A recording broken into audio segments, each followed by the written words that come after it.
انتي لا دغدا دولة دريا وحد حشا وحد يديدو ندير الليبتا وصوت أقصتي نينكي سنيكتا دشي سوقدا نينكي سنيكتا دشي سوقدا كون هبين يا هبين أنا هذه يشير سو ميريو بالوين ترى الشيخ موسى ضمانتين واحد الله السلام عليكم ورحمة الله وبركاته بعد السلام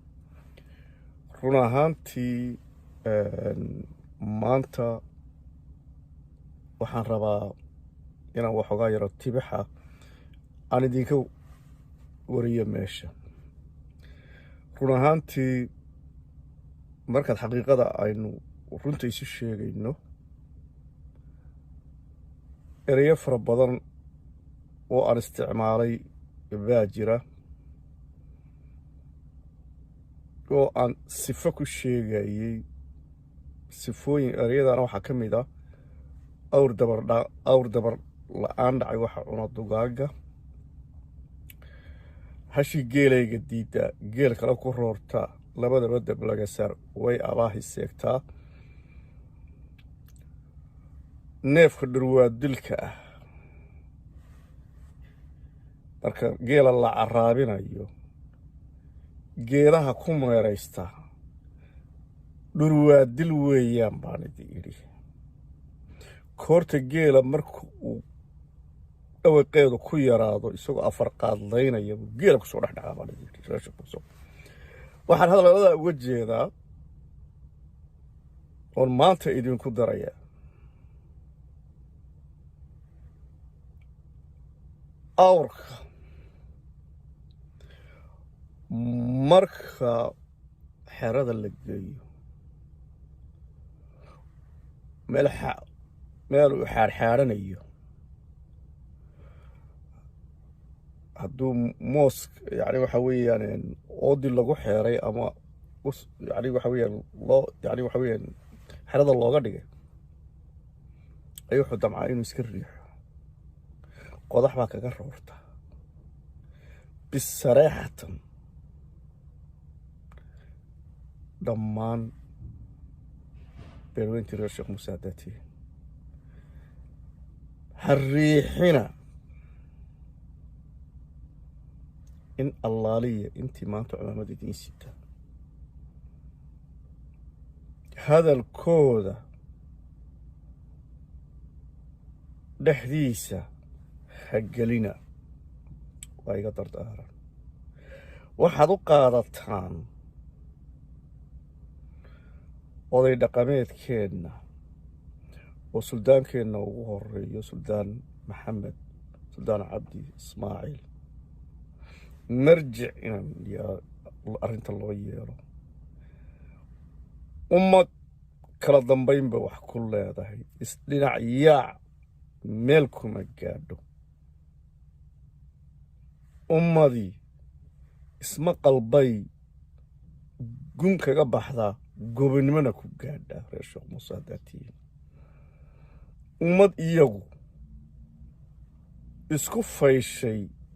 cadow iskagama faylaan isku soo guryo noqodku waa kii maalin ka dhawaaqayay een qolyaha reer sheekh isxaaq lahaa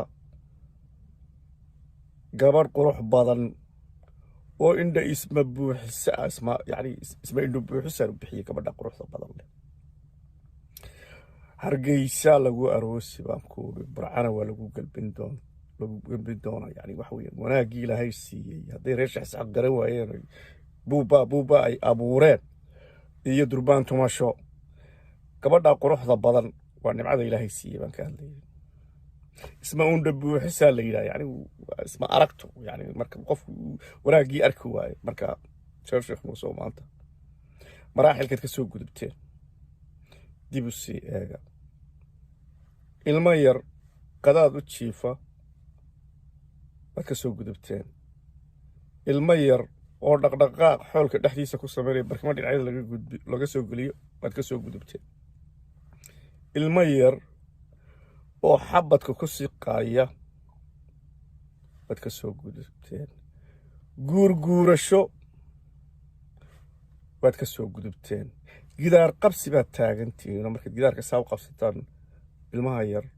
gidaarka markuu saa ugu kaco ayuu damcaa inuu dhaqaaqo dabada u dhaca tii baad maraysaan maanta habraha shiraacla joogay berigaan yaraa ba waxaan ka maqli jiray warwareegaay winiin baa hadhay ruuxa dumar ee kolba mid gacanta hoos dhigtay caanalayda ka dhadhamin jirtay baa markay arkaan inaan tan waxba iibsanayn ayay ku oran jireen waxay oran jireen warwareegaay winiin baa hadhay reer Sheekh Muuse wax yar baa idiin hadhay micnaha hadalkaygu waxa weeye inaad wada tallaabsataan yay dan u tahay ninkaase cumaamadda ragga u wada aynay tahayba ha ahaatee dhexdooda lama geli karo marjic waa in arrinta loo yeelaa xaajada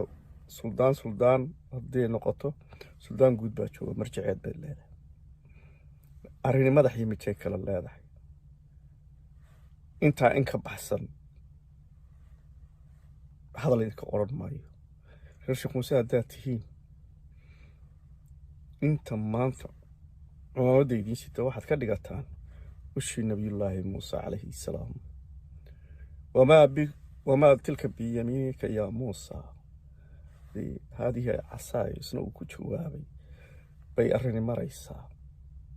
yacni khayr ka uu ku lahaa ama arrinta uu ka bogan jiray muuse waxay ahayd inuu dheemaalka yacni geedaha ugu soo daadiyo iyo arrimo kale arrimahaasi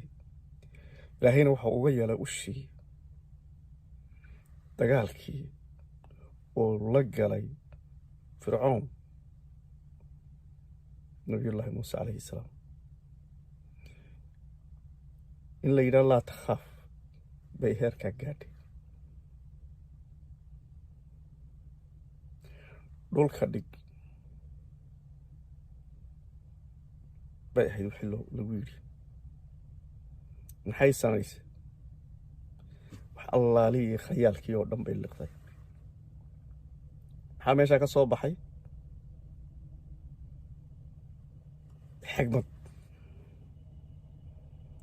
xigmadda meeshay kuugu jirtaa ee hadalkan ku leeyahay ushii muuse ka dhigta waxa weeyaan gacanta ku haya war gacanta ha lagu qabto war gacanta ragga ha lagu qabto war ragga maanta cumaamadda idiin sita raggii qurbaha jooga war ragga gacanta ku qabto war ragga ha la qabto iyagaa waxay noqon doonaan kuwii wax liqay noqon doonaan balse hadalku hadduu ku dhinac mara maanta oo dhamba seegan aad ka qaado oo aad iyaga dhex boodo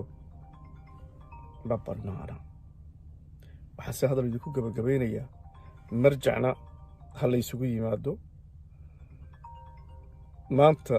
odayaasheennana ushii nabiyullaahi muuse calayhi salaam sidiisii aynu ka dhiganno